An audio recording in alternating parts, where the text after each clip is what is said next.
So just imagine कि आप एक ऐसे इकोसिस्टम, एक ऐसी कम्युनिटी का पार्ट बनने वाले हो जहाँ पे डेटा सेंटर देखोगे आप, जहाँ पे हॉस्पिटल, जहाँ पे स्कूल, बैंक, एटीएम और आपके हर एक वो चीज़ जो आपको बेसिक नीड चाहिए होती है, एंड बेसिक नीड से लेके हाई लेवल की जो नीड्स होती हैं वो सारी चीज़ें आपको आपके इकोसिस्टम में देखने को मिलने वाली है। जैसा कि आप पीछे मेरे देख सकते हो, हीरानंदानी फॉर्च्यून सिटी। तो अभी तक जैसे आप पवई का हिस्सा थे, पवई का पार्ट थे, या फिर आप हीरानंदानी स्टेट थाने का पार्ट थे, जहाँ पे आज की डेट में टीसीएस हो गए, इनके ऑफिस हैं और भी बड़ी बड़ी कंपनीज के ऑफिस वहाँ पे आपको देखने को मिलेंगे। तो सेम एज इट इज ये वाला जो जोन है, इस जोन में आपको इतनी सारी डेवलपमेंट देखने को मिलेगी, और उस डेवलपमेंट के बीच में आप एक ऐसे इकोसिस्टम, एक ऐसे कम्युनिटी में आपने अपना होम बाय किया होगा, और आज एक ऐसे टाइम पीरियड में आप बाय कर रहे हो चीज़ें कि जहां से आपका स्टार्टिंग होता है। जब आप मुंबई में अगर आप देखोगे तो मुंबई में आप 2.5 करोड़ में 400 450 स्क्वायर फीट या 500 स्क्वायर फीट, या कोई लोअर क्लास का अगर कोई डेवलपर है तो आप 600 650 स्क्वायर फीट के कारपेट एरिया का जो है बाय करते हो अपार्टमेंट। वहीं आप अगर यहाँ पे देखोगे तो आप 1 करोड़ 30 लाख रुपए, 1 करोड़ 35 लाख रुपए लगा के आप यहाँ तो 735 स्क्वायर फीट से लेके 786 स्क्वायर फीट तक के कारपेट एरिया के 2 BHK के अपार्टमेंट आपको जो है देखने को मिलते हैं, वो भी हीरानंदानी जैसे डेवलपर के साथ में। और इतना ज़्यादा वहाँ पे लोकेशन जो है बहुत ज़्यादा सैचुरेट हो चुकी है कि आप अगर 10 साल का हॉरिजन भी अगर आप मान के चलोगे तब भी आपको वो 2.5 करोड़ जो है 7 करोड़ या 5 करोड़ या 10 करोड़ नहीं हो सकता है। उसका रीजन है कि ऑलरेडी मार्केट सैचुरेटेड है, उस लेवल की आपको वहां पे जो है रेंटल यील्ड जनरेट होकर नहीं मिलती है। तो दिस इज द लोकेशन जहां पे आज आप अगर एंट्री लेते हो, और जिस प्राइस पॉइंट पे आप जो है एंट्री कर रहे हो, तो उस प्राइस पॉइंट पे आपको आगे चलने वाले आगे आने वाले 5 से 7 साल के टाइम पीरियड में आपको बहुत अच्छा एप्रिसिएशन देखने को मिलेगा। तो क्या लोकेशन है, कैसे आप इस लोकेशन पे पहुंचोगे, और साथ ही साथ में सोसाइटी में पूरे आपके इकोसिस्टम में क्या क्या चीज़ें आपको हीरानंदानी जो है यहाँ पे प्रोवाइड कराने वाले हैं। सैंपल फ्लैट का टूर करेंगे, सोसाइटी का फुल साइट टूर करेंगे हम। तो आपको जो है वर्चुअल मीटिंग भी जब आप करोगे, जैसे सपोज कि आप एनआरआई कस्टमर हो, या आप नॉर्थ में रहते हो, या आप ईस्ट इंडिया में रहते हो, किसी भी लोकेशन में रहते हो, तो आप वहां से बुकिंग अपनी कर पाओ और एक अच्छी इन्वेस्टमेंट कर पाओ। क्योंकि एक लिस्टेड डेवलपर के साथ में, हीरानंदानी जैसे डेवलपर के साथ में जब आप इन्वेस्टमेंट करते हो तो आपकी सिक्योर इन्वेस्टमेंट होती है, सेफ इन्वेस्टमेंट होती है कि अगर आपका फ्लैट 20 साल भी वहां पे है तो 20 साल में आपको रिटर्न्स आते रहेंगे, कैपिटल बढ़ता रहेगा, और कोई भी जो है रिस्क फैक्टर जो है देखने को नहीं मिलते एक लिस्टेड डेवलपर के साथ में। तो अगर आप वैसे इन्वेस्टमेंट सर्च कर रहे थे, किसी फर्म का वेट कर रहे थे जो आपको राइट लोकेशन पे राइट प्रॉपर्टी प्रोवाइड कराए, तो मैं वो एक ऐसा बंदा हूं जो आपको एक हर एक लोकेशन में पैन इंडिया में आपको ऐसी प्रॉपर्टीज बताऊंगा। तो आज जिस पर्टिकुलर लोकेशन पे आया हूं, इस लोकेशन के बारे में हम फुल जो है डिस्कस करेंगे, सोसाइटी का टूर करेंगे। तो मेरी वीडियो को एंड तक जरूर देखिएगा। पहले investor, my name is Mohan Tripathi. I hope आप बहुत अच्छे होंगे। तो हमेशा की तरह जैसे मैं पैन इंडिया आप लोगों के लिए कभी प्लॉटेड डेवलपमेंट, कभी अपार्टमेंट के प्रोजेक्ट, या फिर कभी आप लोगों के लिए कमर्शियल प्रोजेक्ट्स की वीडियोस लेके आता रहता हूं। आज जिस पर्टिकुलर लोकेशन पे आया हूं, सो ये मुंबई 3.0 की पनवेल लोकेशन है, जो कि नवी मुंबई इंटरनेशनल एयरपोर्ट के बहुत नज़दीक लोकेशन आती है। ऑलमोस्ट 20 मिनट्स की ड्राइव करके आप नवी मुंबई इंटरनेशनल एयरपोर्ट पहुँच सकते हो। पीछे आप मेरे देख सकते हो कि कुछ डेवलपमेंट जो है हीरानंदानी ने ऑलरेडी की हुई है, कुछ टावर्स की डिलीवर्ड किए हुए हैं जहाँ पे ऑलरेडी फैमिलीज रहती हैं, और एक फेज 3 वाला एक टावर है जिसको जो है अभी ये बहुत जल्दी 2027 में जो है डिलीवर्ड करने वाले हैं अभी। बट जब जिस फेज की हम बात करेंगे, द अरीना वाला फेज है, जिसके 8 टावर है टोटल, जिसमें से 6 टावर अभी जो है लॉन्च किए हैं, 2 टावर ये बाद में लॉन्च करेंगे। सो अभी यहाँ जो कन्फिग्रेशन मिलेंगे 2 BHK, 3 BHK एंड 4 BHK के कन्फिग्रेशन देखने को मिलते हैं। 2 BHK में आप अगर कन्फिग्रेशन देखोगे तो आपका 735 स्क्वायर फीट और 786 स्क्वायर फीट के 2 कन्फिग्रेशन आपको देखने को मिलते हैं। प्राइस 1.30 CR से लेके 1.35 CR तक आपका जाता है 735 स्क्वायर फीट वाले का। बाकी फिर जैसे जैसे कन्फिग्रेशन या जिस टाइप की यूनिट होगी वैसा रहेगा। अभी जैसे ही हम सोसाइटी में एंट्री लेते हैं तो ये हमारा जो है कार्टिंग वाला पूरा जोन आ जाता है। सो सबसे ब्यूटीफुल चीज़ की आप जैसे ही एंट्री लेते हो तो आपको एमिनिटीज़ दिखना स्टार्ट हो जाती हैं इस प्रोजेक्ट की। 80 प्लस एमिनिटीज टोटल आपको जो है द अरीना वाले फेस में टोटल में देखने को मिलेगी। एंड उसके बाद में एक बहुत ही ब्यूटीफुल सा क्लब हाउस ये बना रहे हैं जो कि 1 लाख स्क्वायर फीट का क्लब हाउस होगा। मेरे चारों तरफ अगर आप देखोगे तो आपको हिल्स ही हिल्स केवल जो है दिखाई देने वाले हैं।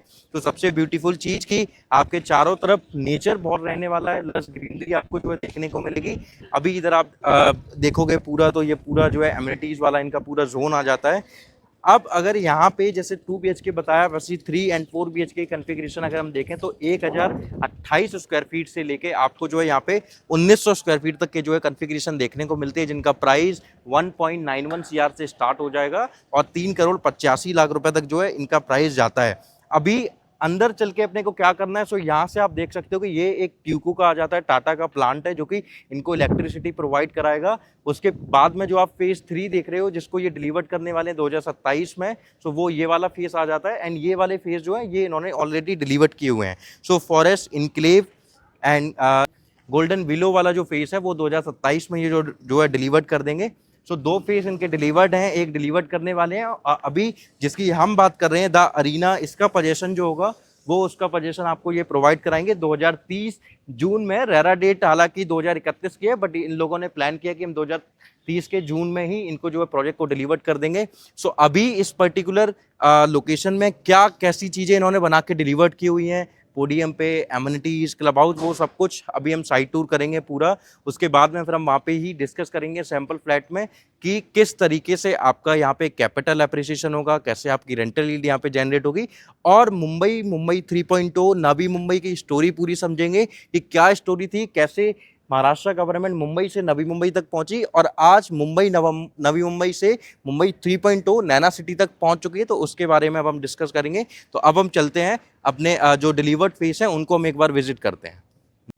सो अभी जो हम बात कर रहे थे कि डेटा सेंटर हमारी सोसाइटी के अंदर जो है, हमारे इकोसिस्टम के अंदर जो है ऑलरेडी है, एक एग्जिस्ट करता है और एक और डेटा सेंटर आना है। तो आप देख सकते हो कि योटा डेटा सेंटर जो कि एशिया का सबसे बड़ा डेटा सेंटर है, जो 250 एकड़ के लैंड पार्सल में पूरा ये डेटा सेंटर बनाया हुआ है हीरानंदानी के द्वारा।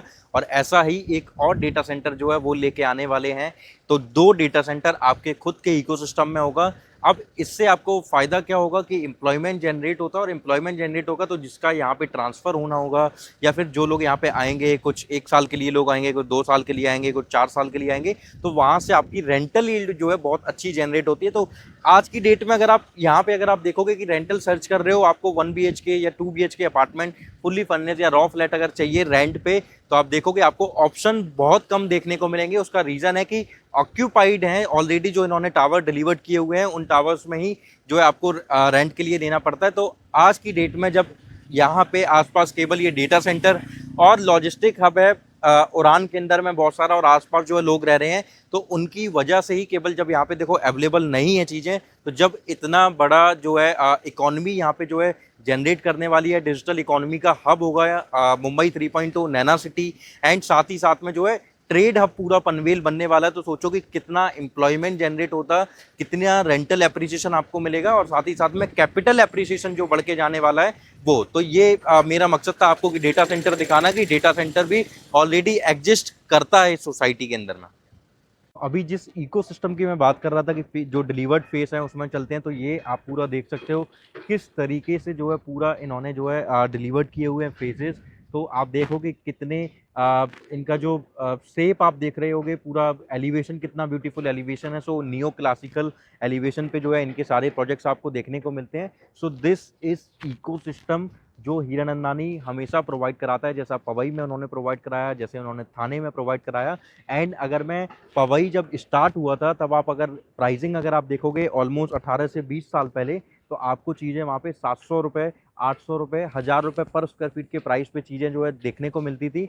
आज वही प्राइस जो है आज की डेट में जो पहुँच गया है, वो प्राइस यहाँ से लेके यहाँ तक का लेवल पे पहुँच चुका है। सो आपको आज वहाँ पे 5 करोड़ से मिनिमम चीज़ें स्टार्ट होती हैं, और वो 15, 20, 25 करोड़ तक जो है वहाँ तक प्राइस पहुँचते हैं। तो उस लेवल की जो है चीज़ें एप्रिसिएशन जो है अपने इकोसिस्टम में जो है हीरानंदानी जो है प्रोवाइड कराते हैं। तो इसीलिए यही रीज़न है कि हीरानंदानी क्यों फेमस है मुंबई में ही नहीं, ऑल ओवर इंडिया में। बेंगलोर वाले लोग हों या आपके यहाँ के मुंबई वाले लोग हों या नॉर्थ के वाले लोग हों, हर बंदा जानता है कि हीरानंदानी की कंस्ट्रक्शन क्वालिटी, हीरानंदानी की सर्विसेज किस लेवल की होती हैं। और प्रीमियम क्लास के लोग, प्रीमियम क्लास की जेंट्री ही इनके इकोसिस्टम में आपको जो है देखने को मिलेगी। अभी और फर्दर जो है अभी हम और सारी एमिनिटीज़ पे चलेंगे, सैंपल फ्लैट का टूर करेंगे, उसके बाद में पर्टिकुलर हम वहाँ पे डिस्कस करेंगे कि मुंबई 3.0 एंड नवी मुंबई क्या है और मुंबई 3.0 का फ्यूचर क्या होने वाला है। सो बने रहिए मेरे वीडियो में। अभी हमने एक फेस देखा था डिलीवर्ड, जो कैसा फेस उन्होंने डिलीवर्ड करके दिया था, जिसका नाम था गार्डन इनक्लेव। और सोचोगे उसको 8 से 10 साल हो चुके हैं डिलीवर्ड हुए, 2018 में उस फेस को डिलीवर्ड किया था, बट आपको ऐसा नहीं फील हो रहा था, आपको ऐसा ही लग रहा होगा कि एकदम नया फेस है। तो उस तरीके की जो है कंस्ट्रक्शन क्वालिटी हीरानंदानी प्रोवाइड कराते हैं, जिस रीजन से उन्होंने ये जो लेगेसी अपनी जो है बनाई हुई है। अभी मेरे पीछे अगर आप देख रहे होगे तो ये वो अपना 1 लाख स्क्वायर फीट का जो है क्लब हाउस बना रहे हैं, जिसमें करीब अगर एकड़ में अगर आप एरिया देखोगे तो करीब 2 सवा 2 एकड़ का जो है एरिया आ जाता है, जिस एरिया में ये आपको जो है पूरा डेवलप करके दे रहे हैं आपका club house. 80 plus ultra luxury amenities ये आपको प्रोवाइड कराने वाले हैं। उसके बाद में 10 स्पेशलाइज आपको कोर्ट, ये मल्टीपर्पज कोर्ट जो आप देखते हो कि केवल एक मल्टीपर्पज कोर्ट है, बट यहाँ पे आपको 10 कोर्ट ऐसे जो है देखने को मिलने वाले हैं। सो पूरा ये जो जोन है यहाँ पे एमिनिटीज आपको बहुत सारी देखने को मिलने वाली है। जस्ट सपोज कि आप अपने बच्चे के साथ में नीचे वॉक करने आते हो या उसको एमिनिटीज जोन में लेके जाते हो, तो एक फील आता है कि हाँ मैंने किसी लोकेशन में किसी एक ऐसे डेवलपर के साथ में इन्वेस्टमेंट किया या अपने एक ड्रीम होम बाय किया जहाँ पे मुझे ऐसा एक इकोसिस्टम देखने को मिल रहा है। सो अभी इसकी कंस्ट्रक्शन स्टार्ट है, बहुत जल्दी ये पूरा जो है क्लब रॉयले पूरा ये बहुत जल्दी डिलीवर्ड हो जाएगा और इसकी एमिनिटीज जो है बहुत जल्दी ही सारी ऑपरेशनल हो जाएंगी। तो अभी इसके बाद हम चलेंगे अपना सैंपल फ्लैट का टूर करने और वहाँ पे हम समझेंगे पूरा पूरा जो अभी हिस्ट्री है। अभी पूरा सबसे पहले आप प्रोडक्ट समझो, अब आप प्रोडक्ट पसंद करने के बाद में अब आप हम जब बात करेंगे फ्लैट के अंदर तब हम बात करेंगे केवल लोकेशन के ऊपर और यहाँ के इंफ्रास्ट्रक्चर के ऊपर और आपके एप्रिसिएशन के ऊपर में वहाँ पे हम बात करने वाले हैं। सो अभी जो हम 2 BHK अपार्टमेंट सैंपल फ्लैट का जो टूर कर रहे हैं, इसका साइज जो है 786 स्क्वायर फीट का कारपेट एरिया रहेगा। सो this is your lavish beautiful home. ये अगर आप देखोगे तो ड्राइंग डाइनिंग के साथ में आपको एक स्पेसियस डेक देखने को मिलता है। डेक के साथ में अब हम अपने अपार्टमेंट में जब हम एंट्री करते हैं तो सबसे पहले हमारे जो है राइट साइड में एक आपको जो है पाउडर रूम देखने को मिलता है। इसका पाउडर रूम या फिर एज अ फर्स्ट वॉशरूम आप जो है इसको कंसीडर कर सकते हो। And this is your modular kitchen. जैसा किचन आप देख रहे हो सो ऐसा ही मॉड्यूलर किचन जो है ये आपको प्रोवाइड कराने वाले हैं। ये आपका एक डेक एरिया आ जाता है जहाँ पे आप वॉशिंग मशीन वगैरह ये सब कुछ, ड्राई एरिया भी जिसको बोला जाता है, सो वो आपका ड्राई एरिया के साथ में आपको किचन मिलता है। सो अभी जो हम एंट्री करने वाले हैं तो सबसे ब्यूटीफुल आपके फर्स्ट बेडरूम है। सो this is your first bedroom, जिसमें आप देखोगे तो पूरा एक हाइट, अगर आप देखो कि सीलिंग हाइट कितना अच्छा है, और कहीं ना कहीं सीलिंग हाइट आपके अपार्टमेंट को बहुत ब्यूटीफुल बनाता है। अगर सीलिंग हाइट कम होती है आपके अपार्टमेंट की तो वहीं अपार्टमेंट का इंटीरियर कितना भी सुंदर हो बट कहीं ना कहीं थोड़ा सा दबा दबा सा फील होता ही है, बट यहाँ ऐसा नहीं है। सो ये आप देख सकते हो कि अगर आप जैसे सपोज कि आप अगर लोअर फ्लोर पे अगर आप कोई बाय करते हो कोई अपार्टमेंट तो आपको ऐसा व्यू ग्रीन फेसिंग का या एमिनिटी व्यू का जो है ऐसा आपको व्यू देखने को मिलने वाला है आपके फर्स्ट बेडरूम से। अभी जो हम एंट्री करने वाले हैं सो अभी हम अपने मास्टर बेडरूम में एंट्री कर रहे हैं। So this is your beautiful master bedroom. So इस तरीके का पूरा मास्टर बेडरूम रहेगा विद बालकनी। सबसे प्रीमियम चीज, अगर मुंबई में आपका अपार्टमेंट है और आपके अपार्टमेंट को अगर कोई चीज प्रीमियम बनाती है तो आपके घर में बालकनी होना बहुत इंपॉर्टेंट है। और उसके बाद में ये जो लोकेशन है, इस लोकेशन में आपके पास में ये जो ब्यूटीफुल बनाता है, सो ये बालकनी आपकी रहेगी, स्पेसियस बालकनी है जिसका ये अभी इन्होंने ग्राउंड फ्लोर के हिसाब से दिया हुआ है। बट अगर आप हाई राइज में जाओगे तो आपका जो है आपको हिल फेसिंग के अपार्टमेंट देखने को मिलेंगे। उसके बाद में आपको कुछ apartment Mumbai Pune expressway highway के देखने को मिलेंगे और उसके बाद में आपको जो है अपार्टमेंट जो देखने को मिलेंगे इंटरनल फेसिंग के मिलेंगे। यहाँ एक प्लस पॉइंट अगर आप देखोगे तो ये जो आपकी वार्डरोब आ जाती है, सो ये वार्डरोब का कारपेट एरिया से कोई लेना देना नहीं है, क्योंकि ये वार्डरोब इन्होंने वॉल के अंदर ही जो है फिट कर दिया, इसीलिए ये रूम और ज्यादा स्पेसियस हो गया। आपको ये सब कुछ जो है बहुत कम चीजें देखने को मिलती है। सो अभी जिस चीज का हम वेट कर रहे थे कि वाई मुंबई 3.0, वाई नैना सिटी, अब हम उस पर डिस्कस करेंगे। सो मुंबई 3.0, सो मुंबई से अभी हम स्टार्ट करते हैं। सो 1971 में क्या हुआ था कि 1971 में पॉपुलेशन बहुत ज्यादा हो गई, वहाँ पे घर की कमी पड़ने लगी। तो मुंबई को एक्सपेंड करना बहुत इंपॉर्टेंट हो गया था उस टाइम पे। तो 1971 में डिसाइड किया गया कि हम नवी मुंबई को लेके आते हैं। सो नवी मुंबई को लेके आए। सो नवी मुंबई सक्सेसफुल हुआ, बट उस पर्पज से सक्सेसफुल नहीं हो पाया, जैसे कि कनेक्टिविटी वाइज बहुत ज़्यादा शार्प नहीं है वहाँ पे, आपको बहुत ज़्यादा वाइड रोड्स नहीं देखने को मिलेगी। सो पॉपुलेशन माइग्रेट होकर नवी मुंबई में पहुंची, बट जिस हिसाब से वो नवी मुंबई को मुंबई 2.0 जिस लिए बोला जाता है, वो पर्पज उनका कहीं कहीं ना कहीं जिस ऊंचाइयों तक वो ले जाना चाह रहे थे, वो ऊंचाइयों तक वो नहीं पहुंच पाया।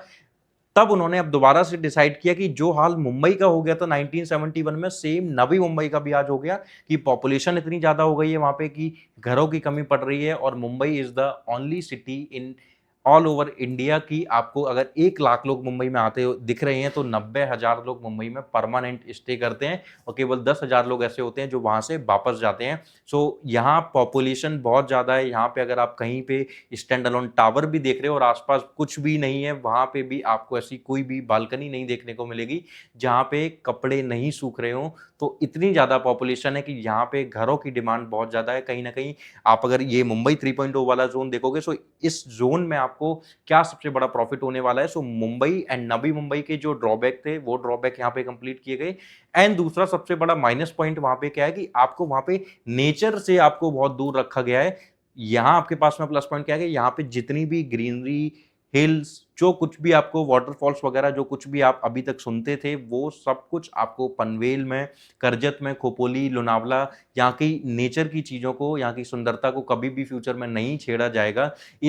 उस पॉइंट ऑफ व्यू से जो है यहाँ की चीजों को जो है डेवलप किया जा रहा है। तो सबसे पहले आप अगर देखोगे कि मुंबई गवर्नमेंट अभी जो मेजर फोकस कर रही है वो इंफ्रास्ट्रक्चर पे फोकस कर रही है। So old Mumbai Pune highway, new Mumbai Pune highway दोनों ही रेडी हो चुके हैं। खोपोली से एक मिसिंग लिंक टनल बनाई जा रही है, जो कि एशिया की वाइडेस्ट टनल है, जो कम से कम 45 मिनट्स टू 1 आवर का टाइम, ट्रेवल टाइम आपका जो है कम करेगी। जो आपका अभी 45 से 1 घंटा जो है आपको एक्स्ट्रा लग जाता है, जो आप घाटियों से होते हुए जो है पुणे जाते हो। सो मुंबई एंड पुणे को ट्विन सिटी कॉन्सेप्ट पे बनाया जा रहा है कि कब आप मुंबई से पुणे पहुंचो, कब आप पुणे से मुंबई पहुंचो। और ये भी बहुत बड़ी स्टोरी है कि मुंबई से पुणे के साइड ही क्यों इसको एक्सपेंड किया गया। उसका भी रीजन था कि मुंबई 3 साइड से अरबियन सी से घिरा हुआ है। सो मुंबई का अगर आप एक ये कोस्टल वाला जोन देखोगे, तो 2 कोस्टल वाले जोन है। एक गुजरात वाला कोस्टल जोन आ जाता है जो आपका वसई विरार वाला है। सो उधर साइड अगर वो एक्सपेंड करते तो ऑलरेडी एक तो सैचुरेट मार्केट है, दूसरा वहां पे माइनस पॉइंट क्या है कि दूसरा स्टेट स्टार्ट हो जाता है गुजरात। इधर साइड वाला अगर आप देखोगे अलीबाग वाला रूट पे, तो अलीबाग को सेकंड होम कॉन्सेप्ट पे या थोड़ी बहुत डेवलपमेंट जो कर रहे हैं उसके कॉन्सेप्ट पे, वो ठीक है, इन्वेस्टमेंट आप कर सकते हो। बट जो मुंबई को एक्सपेंड करने का जो प्लान है, वो वहां पे बहुत ज्यादा सक्सेसफुल नहीं होगा। नवी मुंबई भी बहुत कुछ सक्सेसफुल है। नवी मुंबई में एटलीस्ट पॉपुलेशन बहुत ज्यादा है, बहुत सारे कॉर्पोरेट्स भी वहां पे आपको देखने को मिलेंगे, बट अलीबाग में बहुत डिफिकल्ट था। उसका रीजन क्या है कि अलीबाग के बाद में आपको कोई भी ऐसी सिटी नहीं मिल रही थी जिसको वो मर्ज कर पाए। सो यही वाला एक जोन बच रहा था, क्योंकि थाने वाले जोन में भी नासिक के पास में इतना पोटेंशियल नहीं था कि अगर उधर थाने वाले जोन को इतना ज्यादा एक्सपेंड किया जाए, नया मुंबई 3.0 बसाया जाए, तो इतना ज्यादा सक्सेसफुल हो। तो ये वाला एक जोन मिला, क्योंकि पुणे के पास में एक अपनी खुद की पोटेंशियल ग्रोथ है इंडिया में। उसने एक अपना खुद एक स्थान रखा हुआ है, एक अपना प्लेस बनाया हुआ है कि मैं आईटी का इतना बड़ा हब हूं कि टॉप इंडिया की टॉप 3 सिटीज में से मेरा नाम आता है। अगर तो आप देखोगे कि हैदराबाद के बाद में आपका जो है पुणे का नाम आता है आईटी सेक्टर में। सो बड़े बड़े आईटी कंपनीज जितनी भी आपके माइंड में आती है, गूगल हो गया, माइक्रोसॉफ्ट भी आ रहा है, उन्होंने भी लैंड बाय कर लिया है। तो आईटी की कोई भी बड़ी कंपनीज हो, सब कुछ आपको वहां पे देखने को मिलता है। सो मुंबई के पास में एक पुणे जैसी एक ऐसी सिटी थी जो एक तो महाराष्ट्र की सिटी थी और उसके पास में पोटेंशियल ग्रोथ बहुत ज्यादा है। तो इसलिए मुंबई और पुणे को ट्विन सिटी बनाया जा रहा है। सेम एज इट इज आप देखोगे कि किसी भी मेट्रोपॉलिटन सिटी में या किसी भी लोकेशन में अगर कोई भी इंटरनेशनल एयरपोर्ट आया है, तो उसके 50 से 60 किलोमीटर के रेडियस में, या और भी अगर आप देखोगे तो 100 किलोमीटर के रेडियस में गवर्नमेंट बहुत ज्यादा फोकस करती है। आप इंटरनेशनल, सॉरी, आप आईजीआई एयरपोर्ट देख लो दिल्ली में, सो द्वारका वाला एरिया हो गया, द्वारका एक्सप्रेसवे वाला एरिया हो गया, ये रोहिणी वाला एरिया हो गया, वहां से यूईआर, तो वो एरिया एक टाइम पे कहां था, वहां पे कोई जाना पसंद नहीं करता था। आज की डेट में वो क्या हुआ, सेम जेवर इंटरनेशनल एयरपोर्ट आप उठा के देखो, उसके 100 किलोमीटर के रेडियस में कितना ज्यादा डेवलपमेंट हो रहा है, प्रॉपर्टी के एप्रिसिएशन कितना ज्यादा हुआ लास्ट कुछ ईयर्स में, आपने देखा होगा। अब नवी मुंबई इंटरनेशनल एयरपोर्ट क्यों आप लोगों के लिए खास है, क्योंकि ये एक मुंबई का एयरपोर्ट है, और मुंबई को ना तो दिल्ली मुंबई कभी बन सकता है, ना कभी बेंगलोर मुंबई बन सकता है, ना कभी हैदराबाद, कोई भी सिटी मुंबई नहीं बन, तो दिल्ली कभी भी मुंबई नहीं बन सकता है। तो ये मुंबई के पास में जो पोटेंशियल ग्रोथ है, क्योंकि Mumbai financial capital of India है, और जो जेएनपीटी पोर्ट है एक्चुअली में मुंबई को बनाने वाला पोर्ट का ही सबसे बड़ा रीजन है। और दूसरा गुजरात का सबसे बड़ा सपोर्ट है मुंबई के पास में, क्योंकि गुजरात मैन्युफैक्चरिंग हब है, और गुजरात को अगर ट्रेडिंग करनी है, ग्लोबली ट्रेडिंग करनी है, तो उनके पास में मुंबई एक ऐसी लोकेशन थी जहां पे पोर्ट था, जहां से वो ट्रेडिंग कर सकते थे। So Mumbai is a trading centre, तो मुंबई में आपको ट्रेडिंग होती हुई दिखती है। सो अटल सेतु बनाया गया, अटल सेतु को लोगों को लगा कि अटल सेतु मुंबई से बाहर जाने के लिए बनाया गया, बट एक्चुअल में उसका पर्पज ये था कि मुंबई से मुंबई 3.0 तक लोगों को जो है पहुंचाया जाए। सो मुंबई 3.0 से अब वेल कनेक्टेड है। और एक अच्छी चीज बताऊं, सो अटल सेतु उड़ान लोकेशन पे जो है खत्म हो जाता है, जो लॉजिस्टिक, जहां पे पूरा लॉजिस्टिक सप्लाई होती है, लॉजिस्टिक हब है उड़ान पूरा, सो वहां से उसको एक्सपेंड किया जा रहा है, और वो डायरेक्ट किया जा रहा है मुंबई पुणे हाईवे से।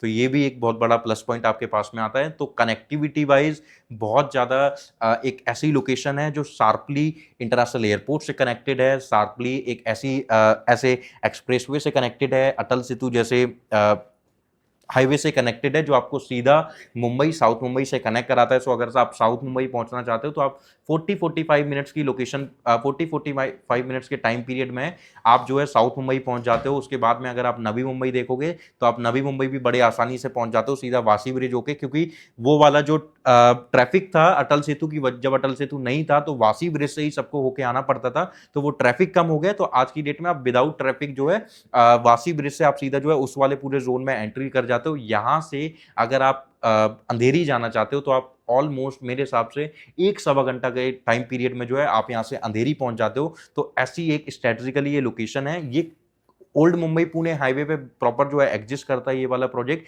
और हीरानंदानी नियो क्लासिकल वाली थीम, पवई, हीरानंदानी स्टेट, और आपका सो पवई में देखो, आप थाने में देखो, या फिर और भी इनके जो टाउनशिप इन्होंने क्रिएट किए हुए हैं, सो वैसा इकोसिस्टम उस लोकेशन को चेंज करने वाला है कि आप अगर पवई में पहुंचते हो, तो आपको मुंबई, पूरे मुंबई में आप अगर घूमोगे, तो पवई जैसी लोकेशन, पवई जैसा इकोसिस्टम आपको किसी भी लोकेशन में नहीं देखने को मिलेगा। Same as it is Hiranandani estate जो घोड़बंदर रोड पे थाने में है, वैसा भी आपको कहीं पे नहीं देखने को मिलेगा। तो उस तरीके का इकोसिस्टम क्रिएट करके ये आपको प्रोवाइड कराते हैं। सो नैना सिटी एक ऐसा ही लोकेशन होगी, मुंबई 3.0 एक ऐसा जोन होगा जो कि डिजिटल इकोनॉमी हब होगा पूरा। उसके बाद में आप अगर यहाँ पे देखोगे, यहाँ पे अगर आप देखोगे इंटरनेशनल 10 कंट्रीज की जो टॉप कंट्रीज हैं, उन टॉप कंट्रीज की टॉप यूनिवर्सिटीज जो है यहाँ पे आने वाली हैं। ऑलरेडी 5 कंट्रीज ने एमओयू साइन कर चुके हैं। सो एमओयू साइन कर लिए हैं, मतलब कि वो बहुत जल्दी यहाँ पे उनको इंट्रोड्यूस करने वाले हैं। और ये सारी चीज़ें आप गूगल पे जाके सर्च कर सकते हो। So education city, medical city, logistic hub, और आपका कोई भी सिटी हो जो भी आपके माइंड में आती है, स्विफ्ट सिटी हो गई, स्पेशल इकोनॉमिक जोन्स हो गए, हर एक वो चीज आपको यहाँ पे देखने को मिलेगी। सो मुंबई 3.0 को बनाने का रीजन ये है कि मुंबई 3.0 केवल रहने के पर्पज से नहीं होगा, ये कमर्शियल हब होगा, ये हर उस चीज का हब होगा जिसकी वजह से इंडिया की इकोनॉमी और मुंबई को स्ट्रांग बनाए, फाइनेंशियल सपोर्ट बहुत ज्यादा करे। तो मुंबई 3.0 एक ऐसी सिटी होगी जो मुंबई से भी कई गुना ज्यादा फाइनेंशियल सपोर्ट करने वाली है इंडियन गवर्नमेंट को, और और जिस लेवल पे पहुंचाने वाली है। सो मुंबई